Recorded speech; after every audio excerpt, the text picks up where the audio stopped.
In the beginning, you have a very interesting connection. Travel is restricted around the world during Trump's period of time that he's president. It's not a usual thing. And this is mentioned right in the beginning of the portion. This is not something that happened in my whole lifetime I've ever seen anything like this. And yet we see this right there hinted to. Moshe says, you cannot pass this point, entry. And that's what's going on, People who went to Uman, Ukraine every year, they visited this holy rabbi, this is a grave, the tzaddik, Nachman. That's it. They were blocked. Ukraine, America, we blocked this one, they blocked this, they blocked it. All around the world, different restricting people to come. Israel had to restrict many people from coming in. So you have that right there, COVID. And then you have, in addition to that, it says, God says, you're not going to go in, but you also ask to look at the land. I'll give you that. And you'll be able to see, almost miraculously, you'll see much more than you expect. You'll see the whole land. Well, guess what? China, who brought us the COVID, they started the COVID, either purposely or not purposely. They also brought us a very interesting tool called Zoom. And Zoom has enabled us to see things that we normally can't see. All these people in one shot, the whole picture, and everybody can Zoom together. And so the same psukim that said that he can't pass over also said that he can see. He's able to see. And more, I'll let you do. I'll let you see. So this is literally in our time. So when I looked at this and I realized the connection, and I see Moshe is being penalized. He's telling you're not going to go forward. This is a very, very strong thing that I've been struggling with up until today, even. This thing in terms of whether Trump can make it past this point. Because it really seems to indicate that all the things that they're saying are holding. You combine that with the things I mentioned, with the 78, the Akev, also going back to Akev again, going back to the 46 portion. Do I see Biden potentially connecting with that? Well, guess what? Biden forgets. Remember, he forgets everything. What was Trump's line? I don't know whether Biden doesn't remember that he's alive. He forgets everything.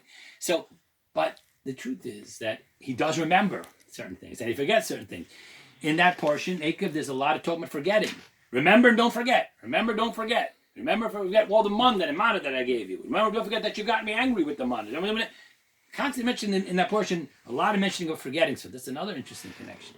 And we go on and on. So this is very, very, it's like someone would make a password. And you write a password and they give you a rating. Strong, weak. I would say you put all this together, very strong. Very strong. Very strong. Very strong. Okay. Now, having said all that, let's talk a little bit about the side of Trump. What makes me think, after all that I just said, that Trump stands a chance? It's just like almost like a hands down. It looks like it's done. But here's where we're going to start building a different picture. Because again, there's two different narratives going on here. And that's what we saw like during the impeachment. There was a split. Woof, straight down the middle. Republican, Democrat. Two very different narratives. So too here, there's a different narrative. So when it comes to Trump, we're going to see a different narrative. So first of all, the things that I was seeing that Trump will make it is we see in here, we see both things. We see punishment for doing wrong, but we also see many, many times, if you do certain things, you keep God's mitzvahs, you do certain things, God will extend your days. So I see that, and in my mind, I have a different narrative. I see all the good that Trump did. Amazing, amazing. But everybody kind of sees it. Amazing. Way beyond. It's such a short amount of time. He's done things that we've had presidents for 8 years and more. It's amazing, right? And especially for the Jewish people. God's chosen people, what he's done for the land of Israel, for the Jews here, fighting, helping college students who are facing anti-Semitism, Israel facing the most gravest dangers that he's been helping in all kinds of ways. And really being a friend to the Jewish people and to individual people. Rabashkin, who helped out in his situation, unjust situation, sitting in jail unjustly. So many people. He's outward, and there's a list, a whole big list. He has tremendous chusim, tremendous merits. So I see that in this portion, don't always see this. I will extend your days. So how could this be? If he loses, this is the exact opposite. They'll wipe everything away from whatever he did. If he wins, there'll be a kiyum. It'll be hard to undo what he did. But so much of what he did, the pactic, the courts, the this, everything they want to undo. So how could this be? How could it be extending his days? This is something very, very strong thing that bothered me. The other thing is like this. This is something that I, again, in my own heart, feel is high level. Again, like an analogy of the password. I did this with Obama, and I see it. I do this again with Trump. I took the last letters of the last 8 verses of his portion, and I added up the gematria, the numerical value, and I came up with, in our system, Trump Rosh, with 8 verses. And that 8 is significant. That's 8. Rosh means head. Trump is the head. Rosh means head, like Rosh Hashanah. Trump will be head for 8 years. This is what I saw. And I made this comment already back 4 years ago. Having those 2 hints right in front of me, it's very difficult. How do you deal with that initial question? How we deal with that at the beginning of the portion? We'll have to come back to that. So let's go back to this situation. Well, so basically, that's some of the things that I'm looking at here.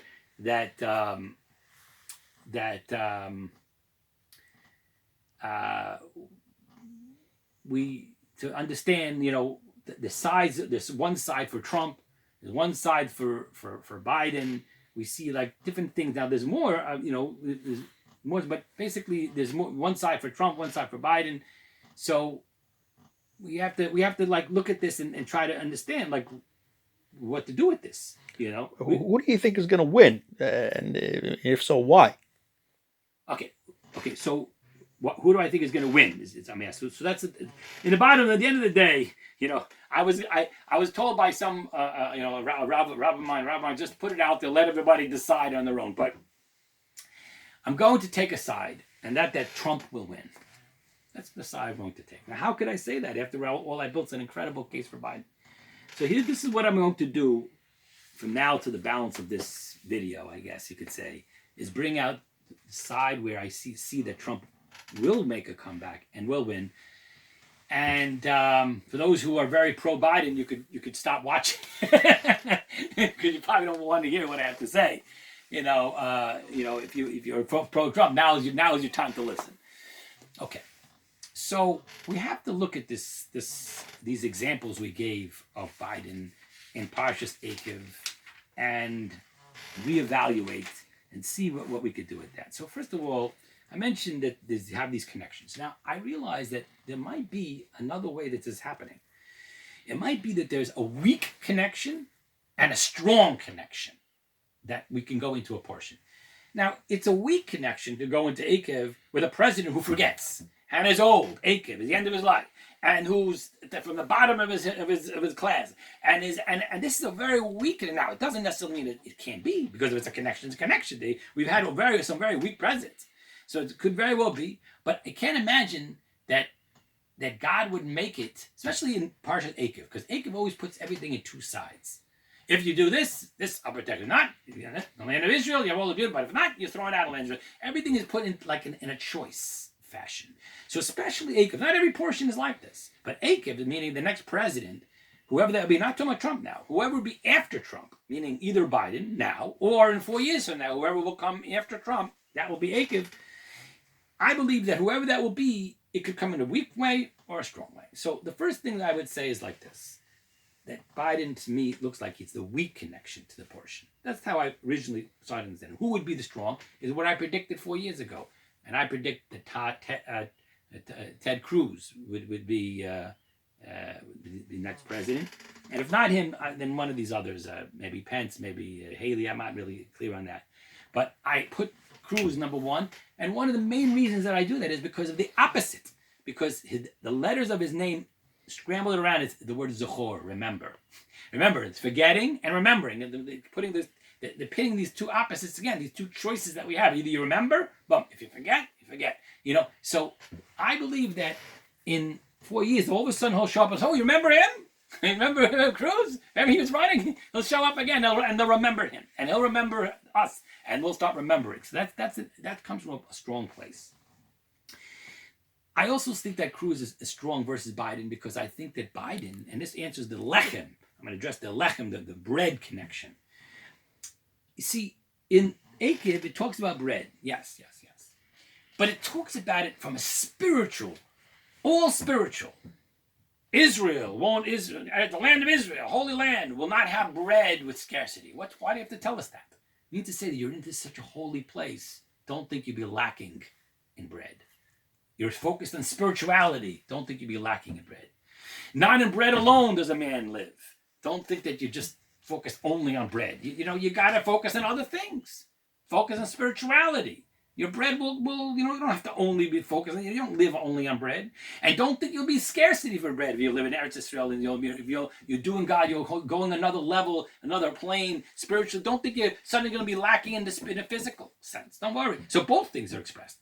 And then the blessing that I mentioned before, that we blessed God after we ate and were satiated, it's also a connection while it's talking about the land of Israel. It mentions that, and it actually talks about a lot about the land of Israel. Now that's another thing, by the way, a weak and a strong.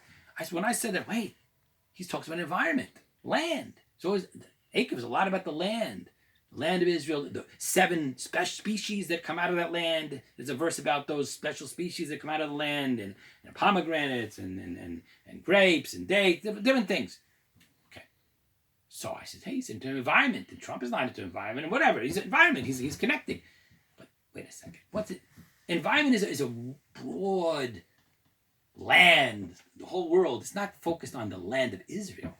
I thought of Cruz or somebody like him, whether it's Pence or Haley. These people are outwardly pro-Israel. I don't see that Biden is outwardly pro-Israel. He hasn't said very much at all about Israel, anything.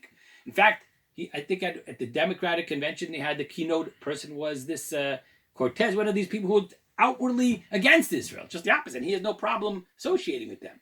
So in a weak connection, environment, yeah, it connects. Strong connection, focused connection, doesn't. So this is starting to undo some of these things we saw connecting Biden. He's coming, but from a weak perspective.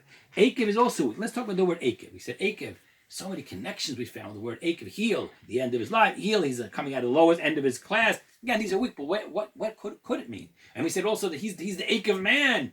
Well, let's look at that for a second. This is a very, very significant point I'm going to mention right now. Very significant point. If I want to do something that no one else is doing, but I'm hurting somebody else, I don't see that could be something pleasurable to God. Let's say, for example, there's a mitzvah, a good deed to return a lost object. So I go and I try to return this lost object, and while I'm doing that, I bump 10 people trying to grab it, and they fall down. They're all in the hospital. Now, you're going to say that I did a great thing, I returned those, but I hurt these other people.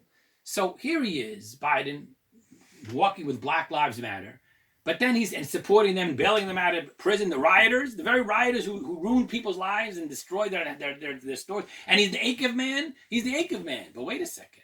What about these other people that got clobbered? Why is he not? And when I thought about that, I realized that he's really coming very close to the place where Obama was coming from, which is what I was screaming about back then with my video, with the Obamacare. He's helping the young people, but he's hurting the elderly. He's letting the elderly die. He's taking care away from them. So he's helping. Oh, I'm filling in this gap, but I'm hurting these people over here.